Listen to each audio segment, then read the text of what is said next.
The 4th of July is, what, 1 week from today, I think? Yes. Yeah, and flags have been going up all over the place. Yeah, while most kids know what the American flag looks like, the meaning might be lost on them. Our next guest set out to help kids understand. Yeah, the book is called I'm Your Flag, So Please Treat Me Right. Julia Cook wrote it. Good morning, Julia. Nice to have you back. Why do we have dogs? Why am I holding a dog here?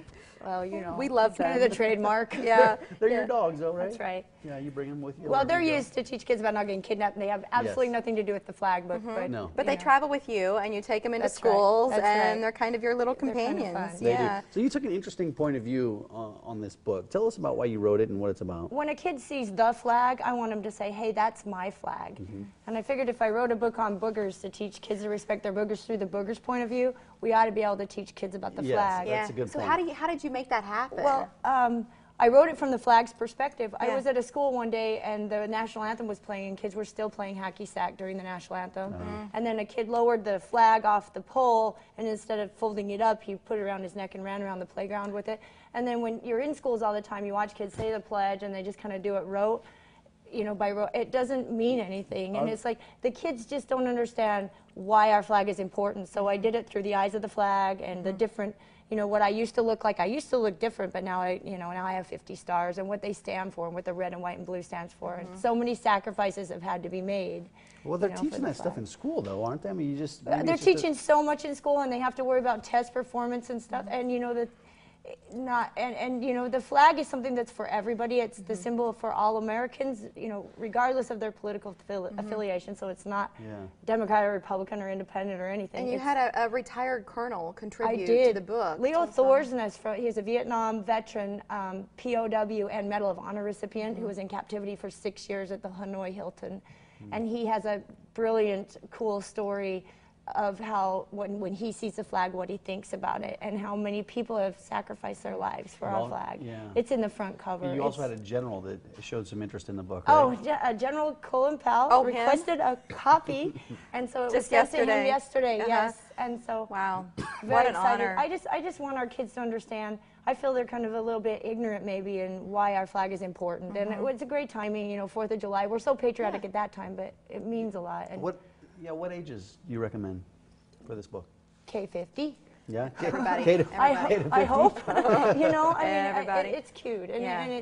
and I never knew why it was red, white, and blue. I had to do the research myself. So. And you're signing at the Bookworm. The Bookworm. Next week, a few days prior to Independence On the Day. 2nd, yep. That's at 6 o'clock. Of course, the Bookworm at 87th and Pacific. If you'd like to get a copy of the book, what are they, about $10? Yep, $10. And then have Julia sign it. Obviously, she'll be there, so you can sit and talk to her, not just about this book, but some of the others, including one. another title. What are you It's teaching called us here? Hygiene You Stink, and our kids smell bad, and sometimes they don't want to take a bath because, and so it's really hard for me to sit down and say to a kid, you stink, you know, you need to take a bath. So I wrote about a fork who doesn't want to take a bath in the sink or a shower in the dishwasher because she's stainless and she doesn't get stains. And, you know, I hate to break it to you, my friend Fork, but it appears you smell like last week's pork. How long has it been since you've taken a bath or a shower in the dishwasher? Just do the math, you know. Right. And so it talks to our kids about the importance of taking care of their body and brushing their teeth and washing their hair. And if I use a fork, it applies to anybody. And it also isn't offensive. It's a little bit Right. easier. Angus, you stay Angus there. is You're she's getting a little wild. restless. Well, and I would say the exact opposite of Kirby's Kirby, who is ready to just We take got a all snooze. three. We got them out in force in I their know. red, Don't white, they and look blue. great for Independence Day? I don't know where you find these itty bitty clothes for the pups, but they're cute as can be.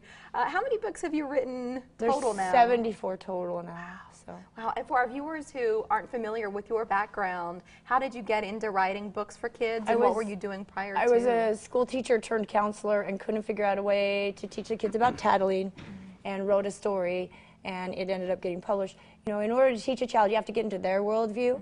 And so if you write a book to them, that's a great bridge for what we want our kids to know, to getting it into their head and their way of thinking, so that kids can attach to the ideas. And it's fun, and parents enjoy it too. And you get a lot of great feedback, don't you, from moms and dads, where these stories just resonate with their kids. It has, and you know, they have projected the book to be in every elementary school in the country in the next 5 years, which is crazy. that gives me but chills to for think you. about that. And that but- keeps you busy too. Because this is your full-time gig now, right? It is. And so you're traveling the country. Yeah. Where are you going?